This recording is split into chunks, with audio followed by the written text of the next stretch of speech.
महाशिवरात्रि हिंदू धर्म के महत्वपूर्ण त्योहारों में से एक है, जिसे हम हर साल महाशिवरात्रि के रूप में मनाते हैं। इस त्योहार का मतलब है भगवान शिव की रात्रि।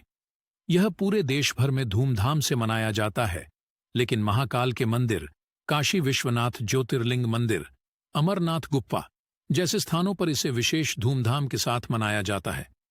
कहानी इस प्रकार है। काशीपुर में एक ब्राह्मण रहता था, जिसका नाम दीर्घदृष्टि था। वह शिव भक्त था और निरंतर भगवान शिव की पूजा करता था।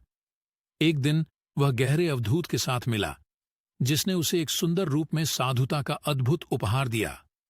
इस उपहार के साथ अवधूत ने कहा, तुम्हारी श्रद्धा के लिए मैंने तुम्हें एक विशेष वरदान दिया है, जिससे तुम्हारा भगवान शिव के प्रति प्रेम और भक्ति और भी बढ़ेगा। दीर्घदृष्टि ने धन्यवाद कहकर अवधूत को दूर कर दिया और वह उसी रात्रि से भगवान शिव की निरंतर पूजा में लग गए।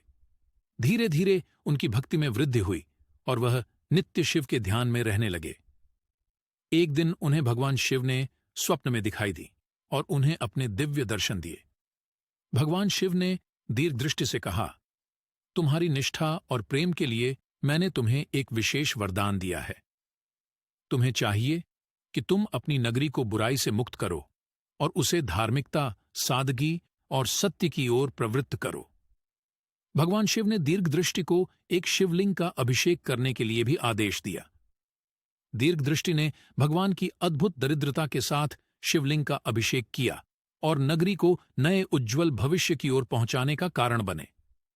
उन्होंने ध्यान, त्याग और सेवा के माध्यम से अपनी जीवन शैली को परिवर्तित किया और अपनी नगरी को एक आदर्श नगरी बना दिया।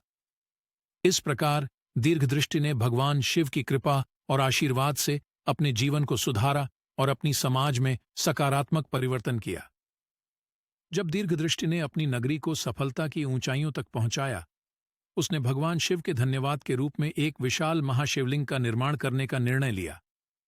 इस निर्माण कार्य में उसकी समर्थन में सभी नगरवासी उत्सुक थे। एक दिन नगरवासियों ने मिलकर भगवान शिव के लिए एक अद्भुत महायज्ञ आयोजित किया। यजमान के रूप में दीर्घदृष्टि ने सभी को धन्यवाद दिया और शिव भक्ति में लिपटे रहने के लिए सभी को प्रेरित किया। यज्ञ के दौरान उन्होंने विशेष रूप से गरीबों और दरिद्रों की सेवा करने का संकल्प लिया और अपनी समृद्धि का एक हिस्सा समर्पित किया। महायज्ञ के समापन के बाद एक दिव्य आवाज ने दीर्घदृष्टि को अवधूत के रूप में पुनः दर्शाया। अवधूत ने कहा, तुम्हारी शिव भक्ति, त्याग और सेवा ने तुम्हें अनंत आनंद और आशीर्वाद प्रदान किए हैं। अब मैं तुम्हें एक और रहस्यमय वरदान देने के लिए आया हूं।